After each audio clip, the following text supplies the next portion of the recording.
So, hello everyone on the call. My name is Carmen. I work at Bodart Consulting. I'm a full stack developer here in Oklahoma City. This is actually my first talk in a really long time, so I'm a little nervous.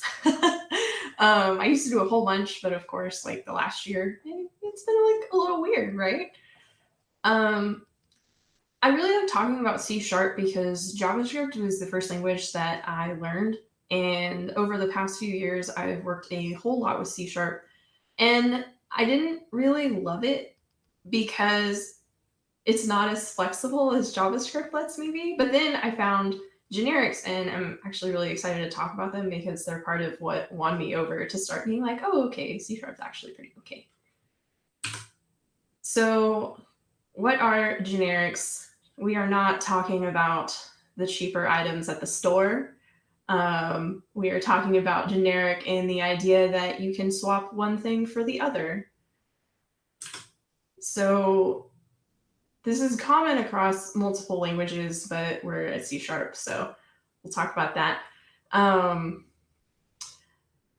they allow you to write a class or a method or kind of anything in a way that just really emphasizes reusability.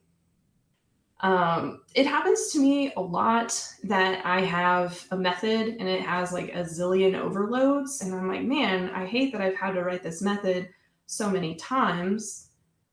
I wish that there were something that could like, slim it down. So generics are a really great opportunity there. I just want to say real quick, overloads aren't bad. Like definitely they have their use cases just like generics do.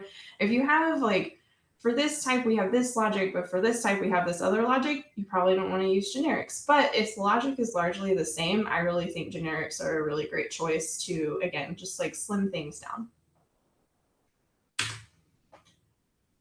So generics do provide a more dynamic way of managing your code, but it's not dynamic in like inferred types and such. Like you're still defining a type. It's not like I just say this because I have some C sharp friends who like they hear dynamic and they're like, that weird magic JavaScript language, like dark magic or something. I don't know.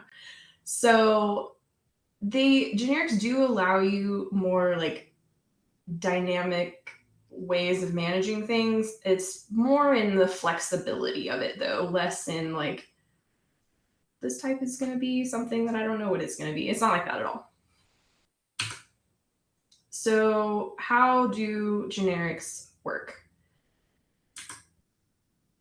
Basically, when you're looking at code, you're going to see a placeholder. It's going to look, to me, it looked really strange when I first started looking at them, but it's basically just a placeholder.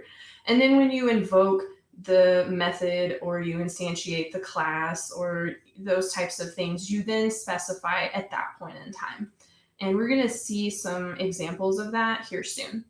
I do just want to call out really quick that generics are different from, say, using var because var is cast at compile time, whereas generics are handled at runtime. So I don't think that that's something that you like necessarily need to be keeping in your mind day in and day out as you're using them. But what I have noticed is sometimes like your compile time checks, since it's not handled at compile time, like you'll be running it and you're like, oh, why did that break?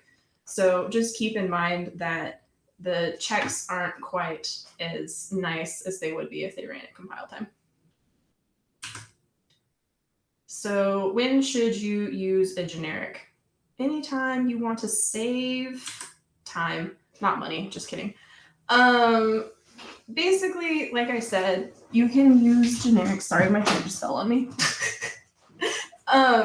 You can use generics in place of overloads. Another place I really like to use them is when I have like a wrapper class. So what I mean by that is at work, we use OData. And if you're not familiar with OData, it's a data spec, but the place where generics come in is OData comes back wrapped in an object. So you've got your top level object that comes back in JSON. You've got your top level object, and then you've got a child that contains the values. And so I had a scenario where I had like a half dozen models and they all came back in this wrapper. And I was like, I don't want to rewrite this wrapper for every single model. What is a better way? And generics really saved the day. I wrote the wrapper once and then I just pass in the model that is being used each time. So, in my opinion, generics make for slimmer and less wasteful code. I know everybody's dying to see some examples. So, this is a class. So, this is, I mentioned just a second ago, using generics as like a wrapper class. And so this is an example of how you might do that. So you'll notice we've got that public T. I talked about how you have a placeholder. So T is what I see a whole lot. I don't think it like has to be T. I think they just have to match. But you have your placeholder, and then you'll notice below where we instantiate the class, that's where you actually pass in the type. And so what this allowed me to do in that example was I had, like I mentioned, probably a half dozen different types, and I was able to reuse the same wrapper class over and over and over again for each separate type. I didn't have to write the same stuff over again. So here's an example of using it with a method. I really like this example. This method is like, obviously you could just use WriteLine, but I like it because I've seen this concept used within like built-in C# methods a bunch. So Xamarin Forms, I work in that a bit, and it has this concept of like a messaging center. And so if you don't know Xamarin Forms, it's a mobile framework. You have platform logic, so like Android or iOS, and then your business logic lives in a C# app. And you use Message Center to communicate in between.